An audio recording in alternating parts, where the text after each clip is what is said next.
Bienvenido, hermano y hermana, al tema de hoy, que vamos a hablar de las tradiciones a la luz de la Biblia. Vamos a hablar de las costumbres y las tradiciones en el nombre de Jesús a través de la Biblia, para ver si la Biblia nos da luz a las costumbres. Aleluya. Mucha controversia ha surgido en la congregación. En la congregación cristiana a causa de las tradiciones, las costumbres, y cuando hablamos de tradiciones, hermanicos míos, y de costumbre, nos referimos a esa práctica o celebración que surge dentro de alguna cultura. Existen tradiciones o celebraciones, hermanicos míos, civiles, patrimoniales, ejemplo como en América el 4 de julio, el 16 de septiembre, el 19 de febrero y el Día del Presidente, todos los 3 meses, el lunes de cada febrero. Hay también tradiciones religiosas como la Navidad, el Día de Reyes, el Día de los Muertos, Domingos de Resurrección y todas las etapas de la vida, cumpleaños, aniversario, baby shower, funeral, y cada cultura tiene cierta costumbre y cierta cosa y tradiciones. De hecho, que la Biblia nos pone a luz y encontramos cierta costumbre. Cuando cogemos el libro de Ruth 4:7, la palabra dice: y la costumbre en tiempo pasado en Israel tocante a la redención y intercambio de la tierra para confirmar cualquier asunto. Cualquier asunto era uno que se quitaba la sandalia y se le daba al otro. Y esta era la manera de confirmar trato en Israel. Y el pariente más cercano dijo a vos: comprará para ti. Y se quitó la sandalia. Aleluya. Era una costumbre bíblica. Cuando vemos los libros de los Hechos de los Apóstoles, hay otra costumbre en el versículo 1, capítulo 1, versículo 26 de los Hechos de los Apóstoles, que dice: echando suerte, y la suerte cayó sobre Matías, y fue contado con los 11 apóstoles. El cristiano vive dentro de la cultura y de la sociedad en la que se encuentra. En la Biblia, hermanos míos, vemos ejemplos de nuestros padres en la fe y cómo ellos respondieron delante de la presión de la sociedad. Cuando cogemos el libro de Daniel, hermanicos míos, en el libro de Daniel, capítulo 1, versículo 8, habla de esto. Pero Daniel se propuso en su corazón a no contaminarse con los manjares del rey ni con el vino que él bebía, y pidió al jefe de los oficiales que no le permitía no contaminarse. Así que lo que hoy queremos, hermanos míos, ver es entender cierto principio para ayudarnos a discernir cuánto y cuándo debemos abstenernos de participar en las costumbres u tradiciones de la sociedad. Aleluya. Para esto debemos de entender el concepto de la libertad cristiana. Aleluya. La libertad cristiana, Pablo lo explica, este concepto a los hermanos de Corintio, que vivía en una cultura donde grande parte de los negocios era dedicado a un ídolo. Por ejemplo, la carnicería era dedicada a un ídolo y se le ofrecía un sacrificio para que hubiera buena venta. Era una costumbre. Cuando leemos el primer libro de los Corintios, capítulo 10, a partir del versículo 23 al 33, la palabra de Dios dice: todo es lícito, pero no todo es provecho. Todo es lícito, pero no todo edifica. Nadie busca su propio bien, sino que de su prójimo. Coma de todo lo que se vende en la carnicería, sin preguntar nada por motivo de conciencia, porque el Señor es la tierra y todo lo que ella hay. Si alguno incrédulo lo invita y quiere ir, coma de todo lo que se le ponga delante, sin preguntar nada por motivo de conciencia. Pero si cualquiera le dice, esto ha sido sacrificado a los ídolos, no coma, por causa de que se le dijo y por motivo de conciencia, porque el Señor es de la tierra todo lo que hay en ella. Quiero decir, no la conciencia de ustedes, sino de la del otro, porque ha de ser juzgada mi libertad por la conciencia alejana. Si participo con agradecimiento, porque he de ser censurado a causa de aquello por lo cual doy gracia, entonces ya sea que coma, que beba o que haga cualquier otra cosa, hagamos todo para la gloria de Dios. No sea motivo de tropiezo ni judío, ni griego, ni iglesia de Dios, así como también yo procuro agradar a todo en todo, no buscando mi propio beneficio, sino el de mucho, para que sea salvo en el nombre de Jesús. Amén. Y en este pasaje, hermano mío, da cierto principio, porque el cristiano tiene libertad para disfrutar lo que Dios le ha dado. El cristiano se abstiene de cierta cosa para no causar confusión, porque el cristiano evita de ser piedra de tropiezo para los demás. Todo lo podemos hacer cuando lo hacemos para la gloria de Dios. Aleluya.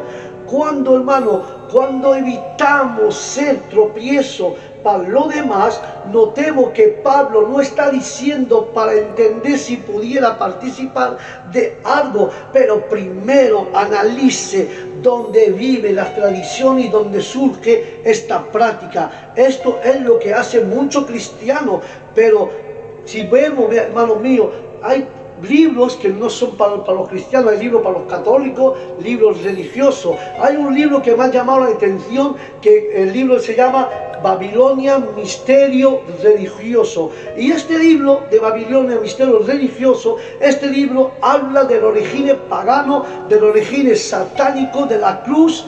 Habla de la cruz, habla del árbol de la Navidad, habla del rosario y habla de la corona del Papa. Perdón, de la corona del Papa. El problema, hermano mío, el problema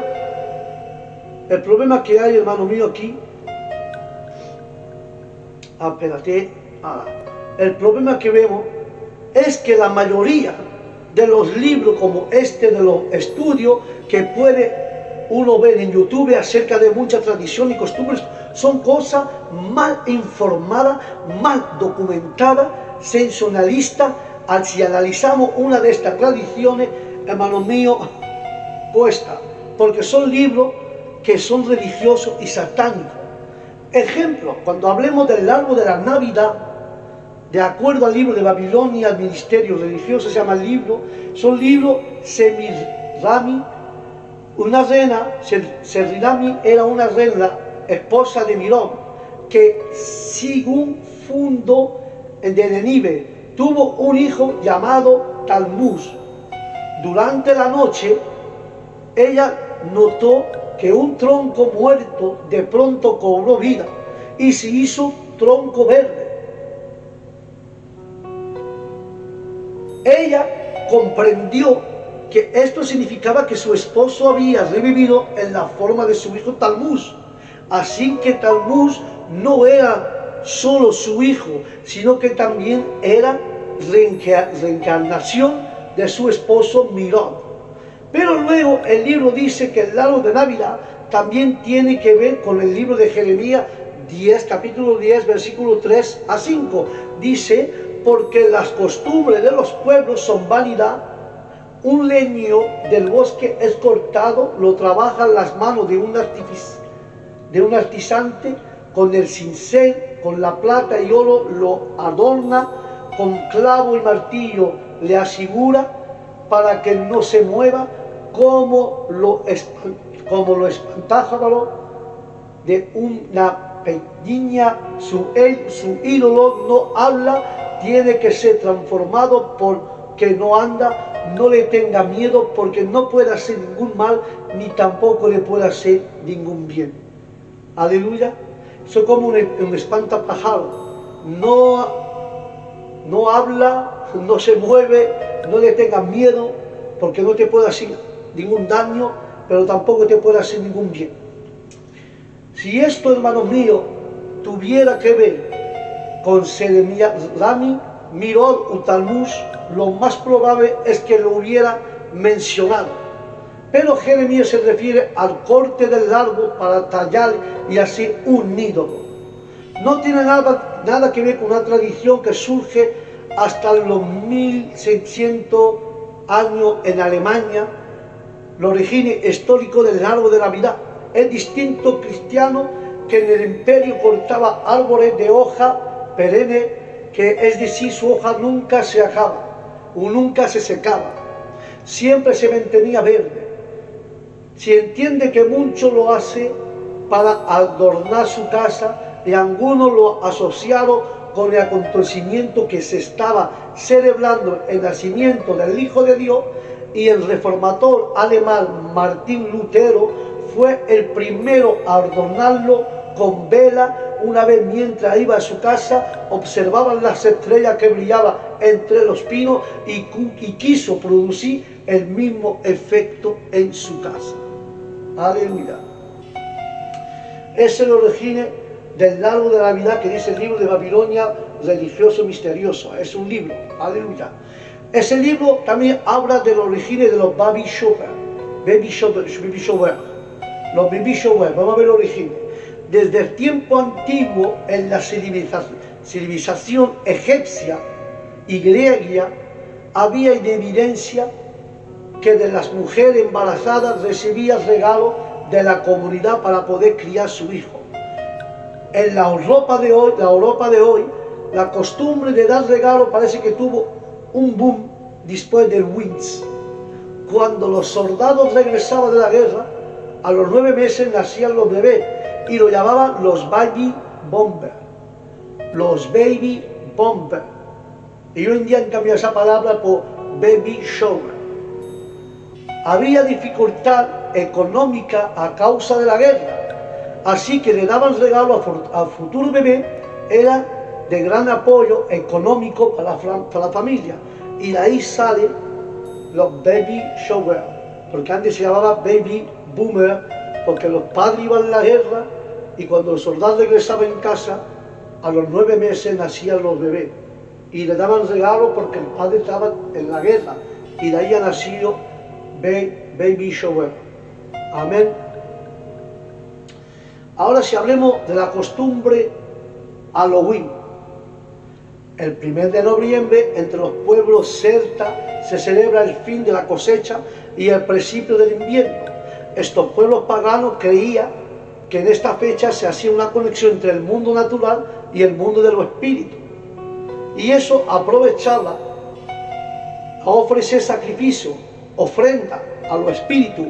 Se creía que esta fecha regresarían los espíritus de los difuntos a visitar a sus familiares. De hecho, que tiene mucha similitud con la celebración del Día de los Muertos en México. Es una celebración con origen pagano que no tiene que ver nada con los cristianos. ¿A cuánto le gusta la zona? ¿A cuánto han entrado en un temazcal, que es un baño de vapor? ¿Cómo reacciona si le dijera que está adorando al dios Temacalistisi? Es un ídolo. Temacalistisi es la diosa del vapor, y en la fiesta de Temacalistisi los devotos entran en los temacales para hacer un rito de purificación, y así renova su espíritu y cuerpo y ayuda a mantener un equilibrio entre el cuerpo y el espíritu. Pero la verdad es que, igual que muchas cosas de la gente llama pagana, son las cosas del diablo, festivales del diablo que ocultan y nos damos cuenta que lo antiguo, desarrollo práctico o costumbre, que al final de cuentas son más bien prácticas que tiene algún beneficio y no tiene ninguna conexión actual con sus raíces de origen. Por eso, y voy a concluir con esto, con la costumbre, primer libro de Corintios 10:31 dice: entonces, ya sea que coma, que beba o que haga cualquiera otra cosa, hágalo todo para la gloria y la honra del Señor. Amén, amén y amén. Esto eran las tradiciones y la costumbre de los paganos, y que eso hemos puesto a la luz de la Biblia para poder entender. Hemos cogido 4 ejemplos para ustedes, para que pueda ver que todo esto es una mentira, hermanos míos, es una mentira del diablo. Son festivales satánicos, festivales del demonio, de paganos, y por eso os digo, no hagamos nada que no pueda glorificar a Dios. Tenemos que hacer cuidado en Halloween, en las Navidades y otros rituales y otras fiestas que son paganas y no tienen nada que ver con el cristiano. Hasta aquí, hermanico mío, era una pequeña luz para poder aclararle de la costumbre y los requisitos y las costumbres y las tradiciones paganas de hacer judíos lo que hacemos. Aleluya. Las solas fiestas que hay para el cristiano, ¿sabe a cuáles son? La Pascua. La Pascua es la verdadera fiesta del cristiano, cuando Cristo resucitó, fue en la cruz y resucitó para la Pascua. Esa es la fiesta que el cristiano tenemos que celebrar y no la celebramos. Con eso os dejo, hermanos míos, con las costumbres y tradiciones, una pequeña luz para que pueda aclarar a todos ustedes en el nombre de Jesús. Sin añadir más nada, que Dios os bendiga, que la paz de Dios os siga siguiendo donde vayáis, y os digo al próximo programa, bendiciones para todos. Shalom.